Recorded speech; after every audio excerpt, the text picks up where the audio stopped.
Farm for Profit Podcast. Take a listen, have a blast. Farm for Profit Podcast. Learn about farming while having a laugh. Farm for Profit Podcast. Well, Corey, coffee shop, sitting at the bar, whatever you want to call it. This is a What's Working in Ag segment, and it's fall. And one of the things that I think probably works the hardest on anybody's harvest operation is the grain cart. Yeah. There's not a lot of things working in ag right now, but we know that the grain carts are going to be working. It's going to have to be. I mean, if we got to get a lot. If the USDA says as many bushels are out there, that grain cart's going to work overtime. Yeah. So you need to have a good one. You need to have a big one. You need to have multiple. You need to have a good operator in there, but need to have the features on the cart that make it your long, long days in the cart easy. And I think we've got one of our earliest fans to join us today on this podcast. Was certainly one of the loudest champions of Farm for Profit, and we appreciate him. Mr. Tom, yes, welcome. Thank you. Appreciate it. We appreciate your support, the years of support. And multiple companies. Yeah, I was going to say, is it one of the only ones that we've had that actually our support has transferred companies? It has. With Tom. It has. Yeah. It has. So. And I think you do a good job of picking companies with quality products. Correct. Which is why it makes it easy to transition into putting Farm for Profit content together. It is. It really is. A lot of family-owned companies, and just like you guys, grassroots, and I really like that. Yeah. Yeah. So explain to us now what your role is with Brandt. My role is product specialist for grain carts, so I literally support anybody that needs help with the demos, anything, any questions, resource. That's all I am, is a resource, and it's a blast. You can't find a better job where all you have to do is worry about one product, know all the nuts and bolts on it, and hydraulics, you name it. And it's also a grain cart, so you don't got a motor, you don't got a lot of other things to worry about. I mean, a lot of people call it a box with an auger, so it's a lot of fun to get out there and really show them where the return on investment is on a grain cart and how important it is. And I know you guys are just talking about it. Like, you got to get the bushels out of the field, and one of the most efficient ways to do that is a grain cart. Right. So you, before this, you were with Brandt as well, Yes. but you just covered Iowa, and you Yes. covered all 30-some products? Yeah. Yep. So that's what I did, and then I was a territory manager, and then took a promotion last June to now all I do is focus on grain carts, and I actually will be in Canada next week in Alberta doing some demos up there with their wheat. So it's been really interesting just learning all the different, you got millet and rice and you name it, durum. I didn't know what that was, cereal rice. Like I learned a lot of stuff. I mean, it's like in Iowa, you're used to corn and soybeans. That's about it. I mean, yeah, you get a little bit of wheat here and there, and it's oats and different things, but nothing like when you get out and then you all of a sudden you get canola. And so you learn a lot quick. Right.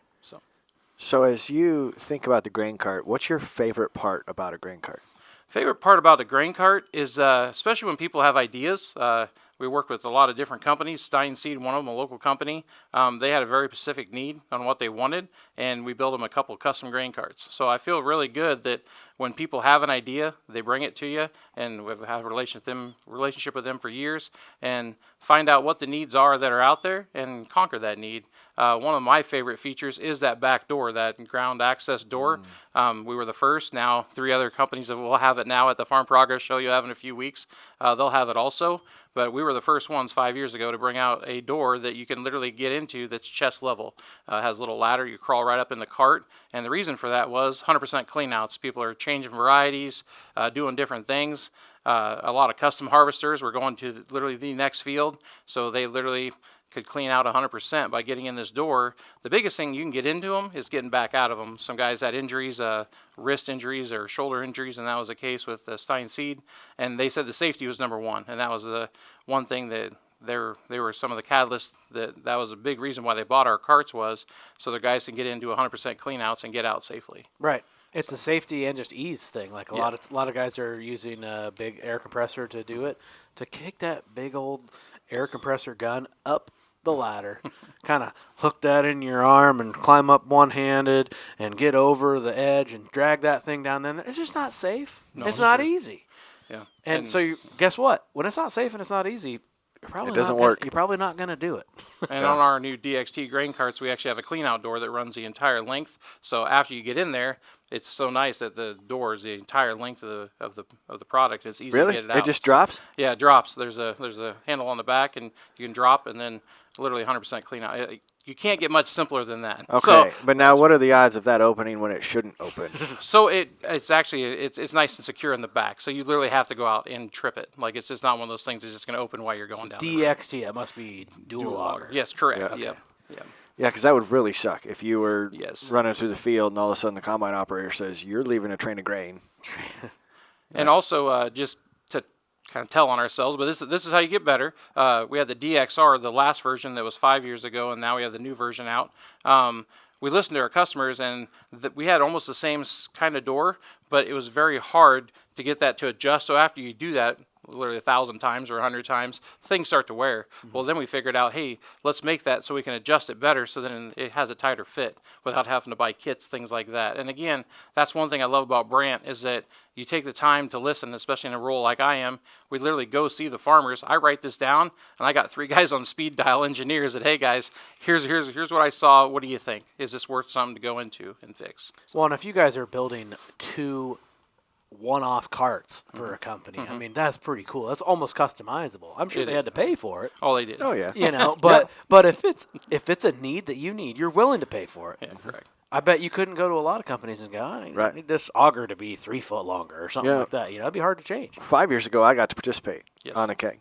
So I got to be one of the, I'm going to call him a panelist. It felt like a panelist, but we got to go jump on conference calls. Unfortunately, we got it right into COVID, so we didn't get to come see the finished product because that's something that you work with on these teams. If you have farmer input, the farmer gets to see this product and the results of their input all put together before anybody else does. But it was a lot of fun because I used to spend a lot more time in the grain cart. Now I spend a lot more time in the semi because we've got grain carts that are a lot easier to run. It's a feature that is a hinge point in most operations. But it was cool to know that there was a company that existed that cared at all what it was like running the cart. Because that's all I was. I didn't buy the cart. I didn't work on the cart. You'd never even ran one. No, I would run it. I had ran it for the in-laws. That was my job. Not the Brandt. Oh, not the brand. You'd no. ran a grain cart. That's You'd ran a correct. grain cart. So like, you were just like, what are your pain points Correct. of running a grain cart? What Yep. do you not like? What do you like? What would you like to see? Absolutely. That's a good point. I didn't realize that at the time, but yeah, I was running a different grain cart and was talking about what I wanted different. What's it matter, right? You're trying to get grain from the field into a semi or into a wagon and out. You just want things to be easy, Yep. right? As efficient as possible. Concept goes across all brands. Yeah.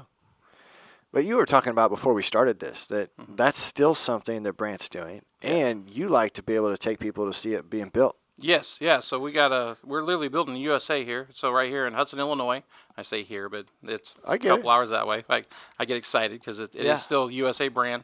And we build them in Hudson, Illinois. And yeah, I welcome tours. So if people want to come, let us know, and we can get a tour lined up from you if you're in that Bloomington Normal area. Hudson's just a little town right beside there, but it's just right on the outskirts of Bloomington.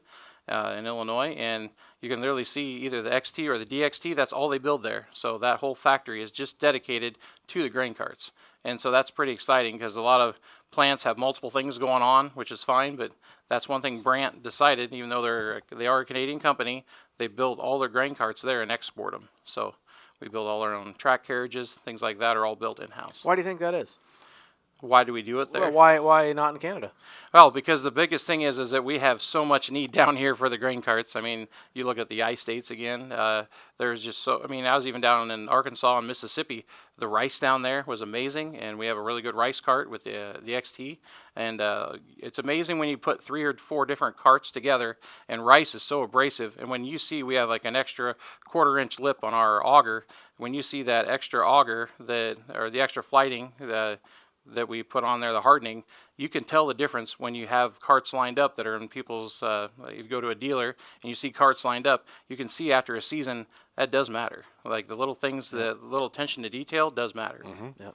So the XT, that stands for, That's just a single auger, so yeah. okay. But then the DXT, that's your dual auger. So what's the letters X and T stand for?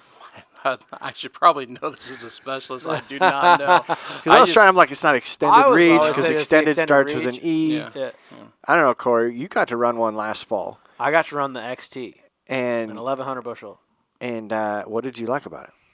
Oh boy, I loved a lot of stuff about it. I mean, first off, the extended stick is what I called it, and you might have seen that going around on the social media. They came out and took a picture of me, like, what? I was like, that's a big stick on that thing, and it is like, and it's a corner, so it's a corner auger cart is what we'd call it, and A corner auger cart or a corner grain cart? corner auger on a grain cart. There you go. Right? So it doesn't have the dual auger, which we like for like seed beans and stuff. We're not the minimal amount of auger touches is what they want to see on grain handling for that kind of stuff. And I'm telling you guys, I don't know how long the thing is, but when it sticks out of the corner of that grain cart, I just have to tilt my head, not even all the way 90 degrees to the left. It's right there, and you can see it. And It's usually 9 foot in front of the hitch. yeah, and the ease of you don't realize that, like how easy that is. But at the end of the day, when you're running an older cart and you're literally turning past your shoulders, and you wake up the next day, you can't figure out why your neck is stiff. It's the grain cart. And not only that, on that same stick you're talking about, on that auger, on that downspout, we actually have a light kit there that you can actually see the flow door. Where's that gate at? And especially with young operators, if you tell them, hey, only light up a couple lights, that just shows you if when you light up all the lights, that's when the flow gate's completely open. And then when it's closed, they're all off. And it's so much easier doing that than people, like you said, crank your neck back, trying to find out where's that little indicator at. The slide. It's right there. Yeah. And Which is huge when you're trying to get them big loads out, because if you got that thing cranked all the way open, RPMs all the way up, you're dumping a lot of bushels every second. A lot of people have, I know you guys have even talked about this on previous podcasts, they get a lot of foreign workers. And sometimes there's a language barrier, and the light is easy. Like the Everyone light, can- yeah. That's true. two lights. And you can Yeah. just show them, like, hey, don't go past 2 lights until they get comfortable. Yep. And there's just little things like that just help. And again, the age barrier, I mean, I've seen 13, 12-year-olds out there running the carts, and they're able to run them and efficiently with very minimal training. Yep. The other things I liked about it, which I'm going to be completely honest here. So it came with the optional spout. I don't know what do you call that? That goes Twisty spout? yeah, twisty, tippy spout, whatever. It goes in all these different directions, and it's got like a little controller. A Looks like joystick. We a call it little joystick. joystick in the cab. And I'm like, I don't need that. Like, I know what I'm doing. Tell you what, at the end of the day, if I didn't have that, or like something went down on it, or SUV popped out or something like that, it pissed you off. and I think part of that is because that is so long, you're so far away from the semi, that like you don't have that judge. But where before you had to like almost be touching the semi That's true. when you Yeah. pulled up. And now you got that freedom, like you can be anywhere and still hit it perfectly, get all the nooks and crannies filled. And then I really like that clean out door too, because we do seed beans, and the ability to do that. I guarantee you, when we had our old cart, it was not getting cleaned out like it should have been, just because of the safety and not easy. The effort. Yeah. Yeah. We'd open the door, run it a little bit, maybe dump little beans in there, run that through. Okay, she's clean. Yep. Which I guarantee you there's stuff up in the corners and things like that they didn't get clean. Yeah.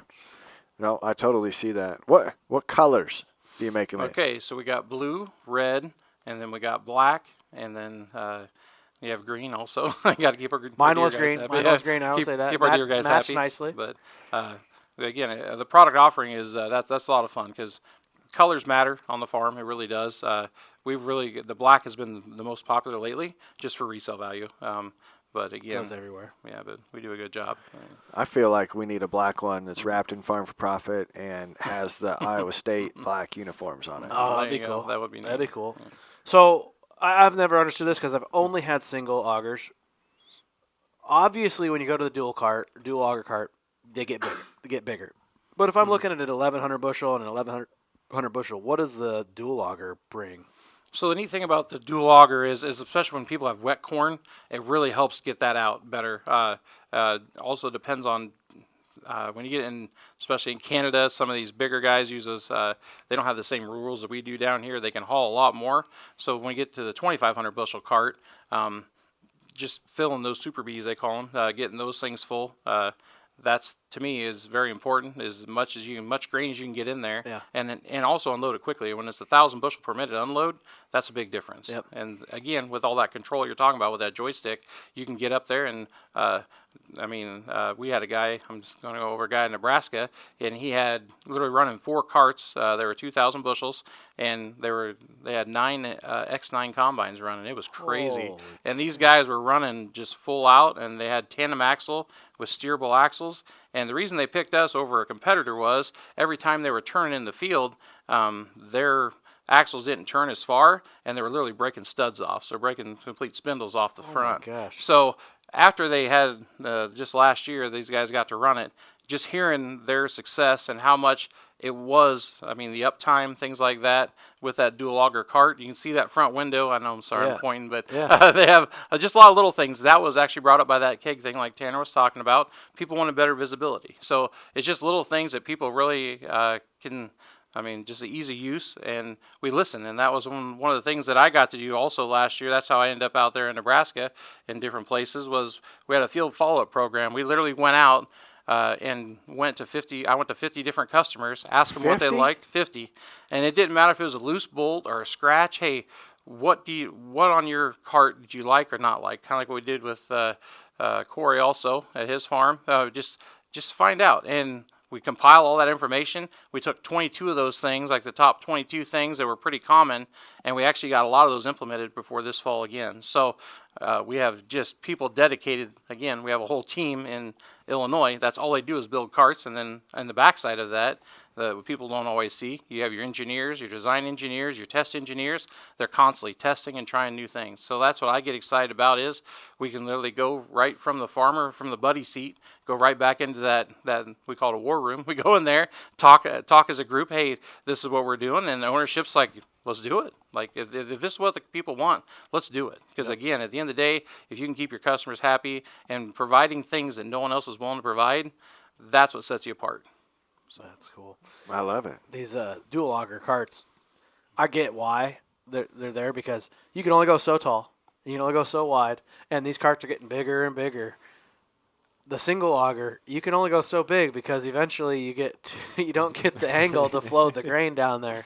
And I think, even that single auger cart that I had, that 1100 bushel, I could have seen if Tanner was doing 30% high moisture corn, that there could be some hang-ups in that kind of stuff with a single auger. So yeah, I And we also have a sump, and so a lot of other people, they have different ways that they get their grain out. But our cross auger comes up, and then before it goes to the vertical auger, it actually goes down into a sump, and it's not impeded by anything else. Some of our competition have the gearbox down there, where the gearbox actually gets in the way of that grain transfer. Well, we literally have a sump that everything falls into and then takes the grain out cleanly. Okay. So that's why, again, we can get 1,000 bushel a minute and be efficient at it. And we also have a 22-inch load and a 24-inch unload, and it's pretty exciting when everything runs right, and those guys are like, I mean, the next truck.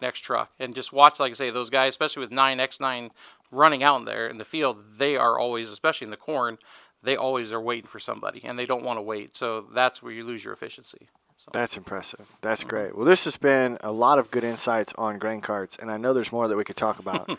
So I'm going to send them to brandt.ca, click on the grain cart tab, and we were just cruising the website here, watching and having this conversation. Is that the best way you think for them to get a hold of you? Yeah, it is. If not, they can call me too. If I can throw my phone number out, it's 515-480-2047. I live here in Iowa, but I travel all over. I mean, we got some great airports with Iowa City and Des Moines. We end up just about anywhere. So. Did I see on my ad that I haven't seen, but people have sent me, that you can save like what is it, $7,500 or something? Yes, like that they right got rebates out now. So yeah, we got some. Wow. Again, anything you can do to get a sale, and that's what we're here for. I love it. Well, thanks again for hanging out with us, Tom. We Thank you, appreciate it. guys. Appreciate it.